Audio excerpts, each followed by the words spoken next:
Hi everyone. Today, Dalton Miller, Nick Shover, and I, Rosie Spurlin, will be presenting our findings on the Pike Place Fish Market case. This case is found on page 197 of the textbook. So to begin, we have the summary of Pike Place Fish Market case. Pike Place Fish was founded in 1930 and is located in Seattle's Pike Place Market. At the age of 25 in 1965, John Yokoyama bought Pike Place Fish from the original owner. At first, Yokoyama was hesitant at buying Pike Place Fish because he was so young and did not know how to be a successful leader, and he only knew how to be a demanding tyrant leader. Eventually, Jim Berquist, a consultant, offered to help Yokoyama to reimagine Pike Place Fish and to teach Yokoyama how to be a good leader. Together with their team, they re-established Pike Place Fish Market into Pike Place Fish Market, the world-famous fish market. Yokoyama and Berquist want world famous to mean making a difference in the lives of the customers and others that encounter Pike Place Fish Market every day. The fish market employees are a team where everyone shares responsibility, power, and mentoring. They want everyone to be committed to the vision and to achieve their own goals. All right, so that brings us to our first case question. So, how does Pike Place Fish create an environment for workers to reach their maximum potential? So, there are a lot of things that Pike Place Fish does to help their workers reach their maximum potential. But number one is they really strive to create a team environment.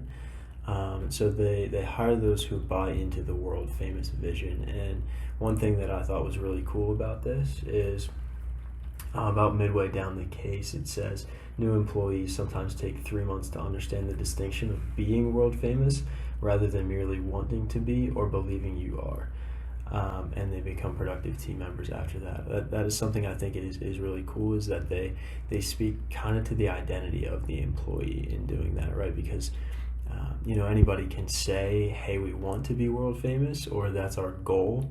But once you start believing that, and once you start recognizing that, hey, I am world famous, the customer service I bring is world famous, it's not just something I want, that's when your employees start really stepping into the call and to the vision of the organization. So I think that's something that's really special that they do.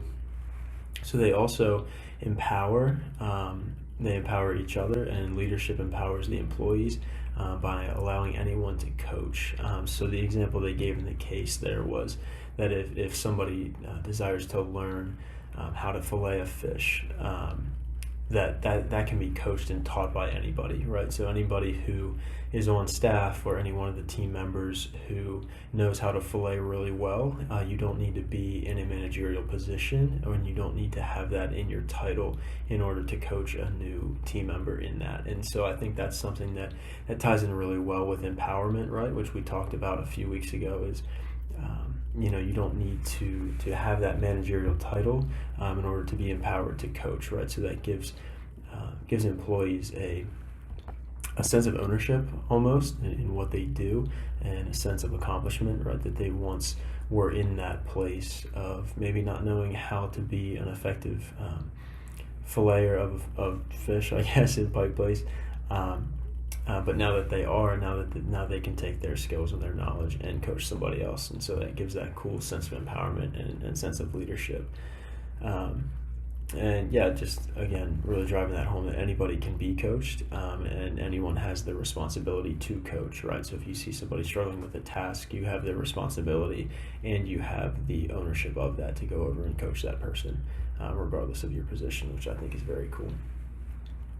Thirdly, then they share responsibility. So this kind of ties into the responsibility to coach, right? Each employee has a responsibility to help others. So if you see a team member not doing what they need to be doing, or not living up to that world famous vision, you have a responsibility to go over to them and help coach them, or help talk them through maybe a situation where they didn't handle something very well. Maybe they're communicating inappropriately with a customer, or maybe they're not having a very good day, and it's coming out in their service. And so you have a responsibility to go over there and share a little bit with them about kind of their actions, and if they're not living up to the vision of Pike Place.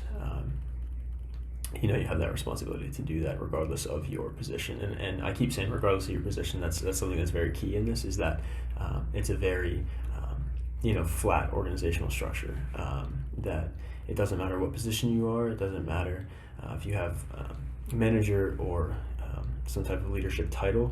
That doesn't really matter. And I think that's something that's really cool about Pike Place, is that they focus on a group vision and a community vision that helps them reach their potential very well. And lastly, here on the slide, is they provide the ability for employees to be creative. And so one thing that they really strive for is to be just the most unique place for customers to interact. So it mentioned they have kind of four different areas for connection with customers. So number one is to play. Number two is make their day. Number three is be there, and number four is choose your attitude.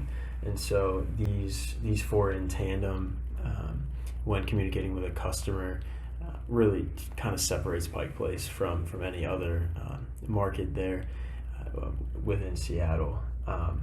And I think that's really cool. It opens up abilities for the employees to be creative, right? For them to put their own spin, put their own personality in interactions with customers. Excuse me. And oftentimes if you have a script or have a certain expectation of how you would like somebody to interact with a customer, that can kind of strip somebody of individuality and can make it feel like, oh, I'm just a recording, or there's nothing personal here. And so by allowing your employees to be creative in who they are, be themselves, right? As long as they're underneath the vision and treating people well, just really open up that freedom to be individualistic and just be unique and interact with customers. And obviously it works. I mean, it shows the customers at Pike Place that the employees care about them, that they're not just a number, that they're not just a sale, but people are actually communicating with them in a very friendly way. And obviously it has led to a lot of growth for Pike Place. And I have there the last point, leads to a more efficient mix with customers. Like I said, just not being a recording, but truly being yourself and interacting with people just as anyone would. So, that's the first question. Alright, so the second case question for the Pike Place Fish Market case is, what roles do socialization and mentoring play in creating and nurturing this atmosphere? Socialization and mentoring play important roles in creating a productive atmosphere at Pike Place Fish Market. They promote a fun, team-oriented culture where employees and customers learn from each other through open communication, and this came from a change in how the business was ran, with bringing in the new guy named Jim Bergenis. He helped Yokoyama to develop a plan in order to get the company to be world famous, which is what they strive for.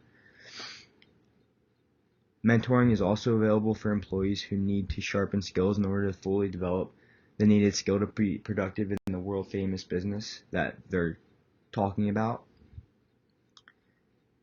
And they emphasize personal growth and improvement, and they don't care if it takes 3 months for someone to be ready for a certain title in their business. They just want to make sure that they have the standards that the business meets, because they have such high standards for the company. They also coach each other to reach each other's goals, and that goes along with empowering each person. They all work together, and they're all managers, it said in the case. The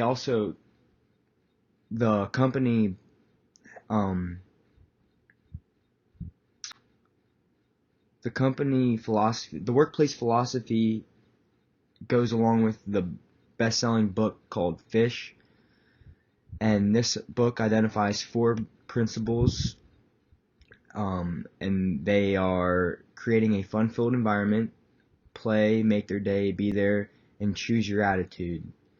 And these go into and how people treat each other in the workplace, and also that everyone's different, and by working together and helping each other, it creates a more friendly environment for not only the employees but also the customers.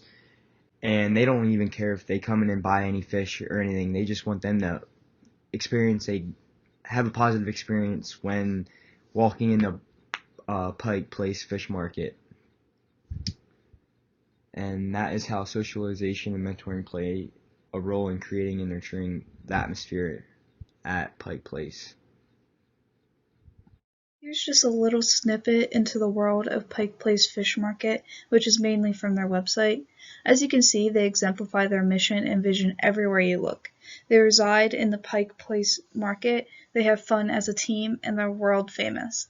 Yokoyama helped establish a great fish market through his leadership. So in conclusion, Pike Place Fish Market's culture and mentoring program maximize the employees' potential through empowerment. The company's 4 principles are play, make their day, be there, and choose your attitude. Play is in the context of having fun while working as a team. Make their day is in the context of making the customer's day to exemplify the fish market's world-famous vision. Be there means being there for coworkers through mentoring. And choose your attitude is in the means of having a good attitude during every shift. Because of Yokoyama and Berkeley's reimagining of Pike Place Fish Market, their sales, customer satisfaction, and employee retention have increased since Yokoyama took ownership in 1965. Thank you for taking the time to listen to our case findings. Does anyone have any questions? Here's our works cited. Thank you.